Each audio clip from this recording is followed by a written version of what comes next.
کب جانا ہے وہ بہتر سمجھے گا، دیکھے نا وہی بہتر سمجھتا ہے. ہمارا کام تھا وہ کر دیا اور کرتے جائیں گے، آگے اس کی رضا ہے، ولیوں کا اس کی بہتری ہے.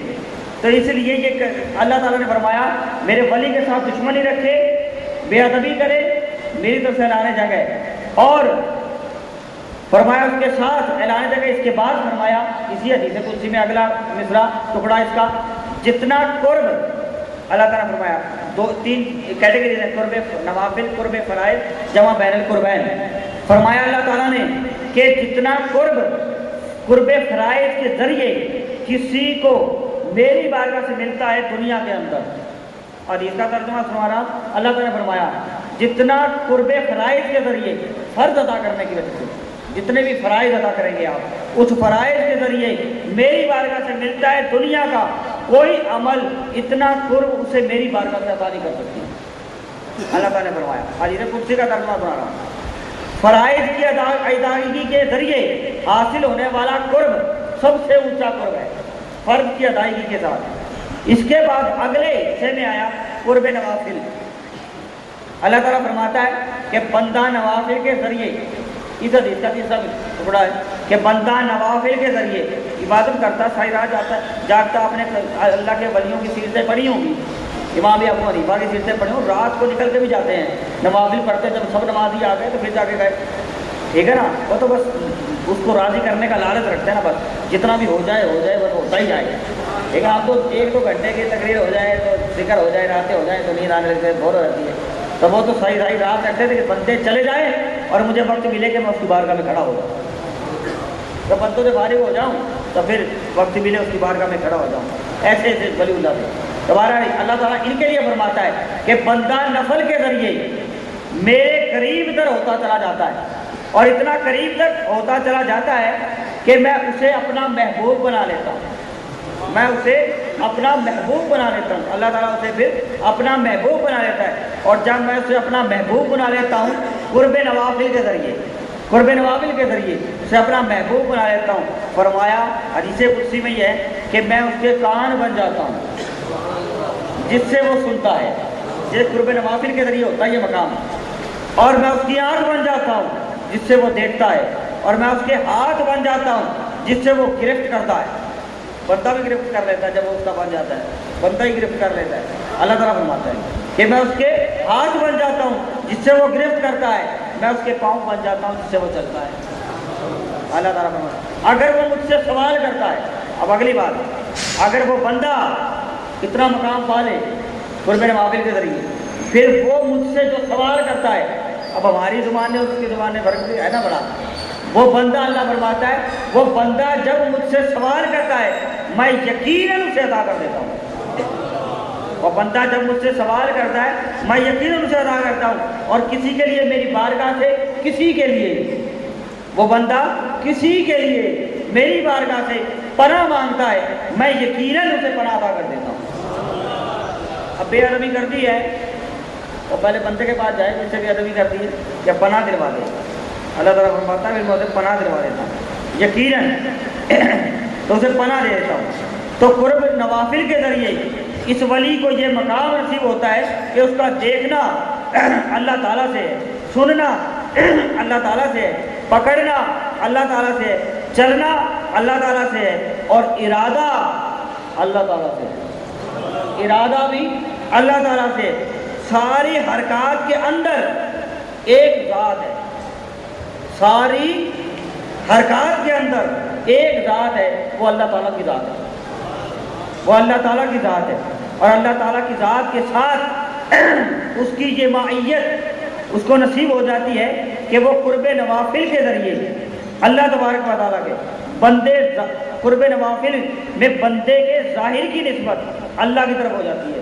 وہ نسبت ظاہر، وہ ظاہر میں بھی نوافل پڑھتا ہے، باطن میں بھی نوافل پڑھتا ہے. باطن میں بندہ خود فاعل تھا، اگر قرب فرائض میں باطن میں اللہ تعالیٰ کا فاعل ہو جاتا ہے. اور اب وہاں صورتحال بدل جاتی ہے قرب فرائض کے اندر. اب یہاں صورتحال بدل گئی، یہ نوافل کے ذریعے یہ کچھ ملا، اب فرائض کے اندر کیا مل جاتا ہے، حالت بدل جاتی ہے. اب یہ ہوتا ہے صورتحال ہے کہ مقام معیت تھا اور قرب فرائض میں مقام فنائیت ہو جاتا ہے، فرائض کے اندر فنائیت ہو جاتی ہے۔ پہلے دیکھتا تھا کہ بندہ کان اللہ تعالیٰ کی طرف منسوب تھی، آنکھ اللہ تعالیٰ کی طرف منسوب تھی، سنتا بندہ تھا مگر کان اللہ تعالیٰ کی طرف منسوب تھے، پکڑتا بندہ تھا مگر ہاتھ اللہ تعالیٰ کی طرف منسوب تھے۔ قرب فرائض کے مقام پر بندہ دیکھتا ہے، قرب فرائض کے مقام پر اللہ تعالیٰ کا بندہ دیکھتا ہے، کیا دیکھتا ہے؟ آنکھ بندے کی ہو گئی، دیکھنا رب کا ہو گیا،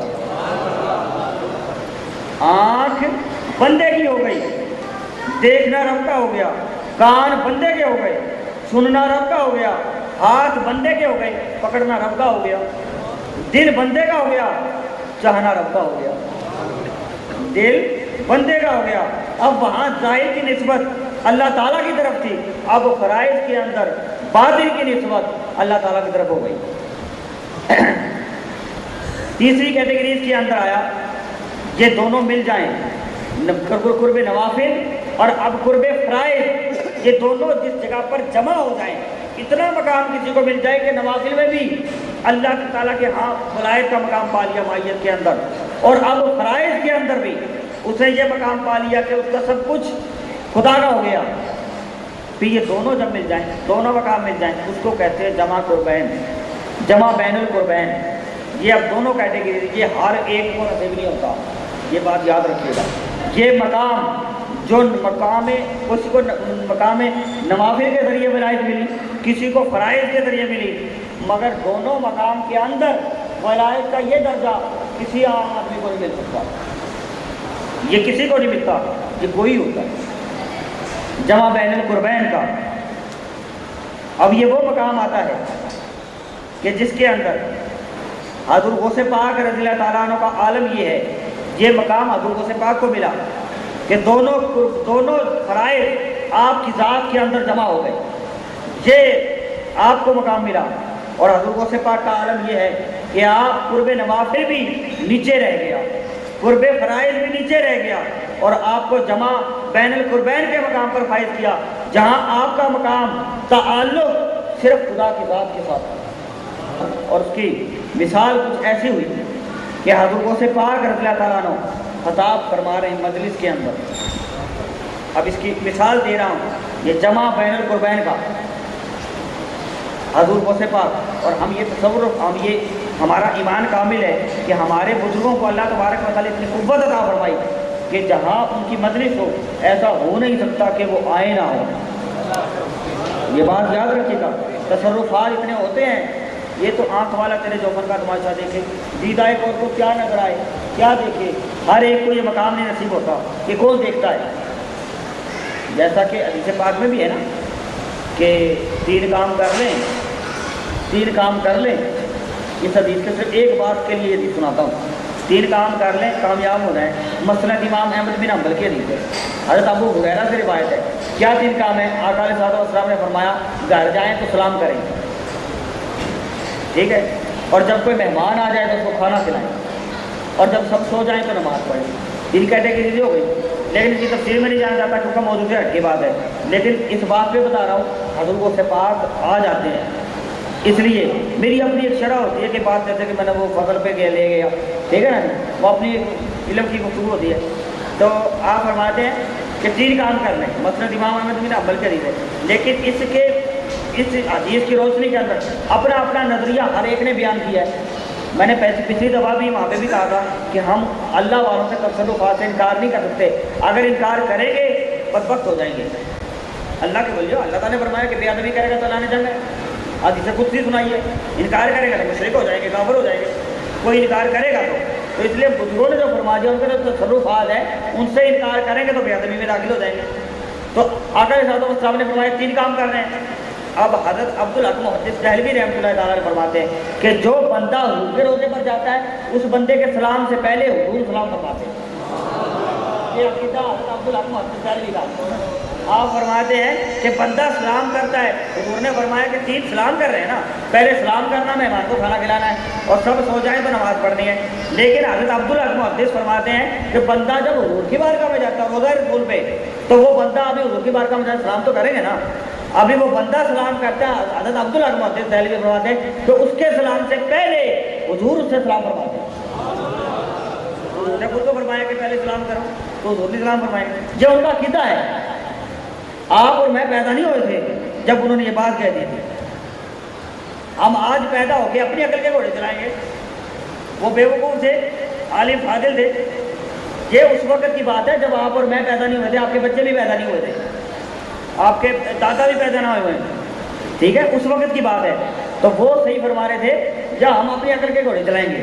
تو کہنے کا مقصد یہ تھا، یہ بات اس ضمن میں نے عرض کی کہ ہمارے بزرگوں کو اللہ تبارک و تعالیٰ نے اتنا تصرف عطا فرمایا ہے کہ مسجد بنائے بیٹھے ہیں کہ وہ آتے ہیں، یہ نہ سوچو کہ وہ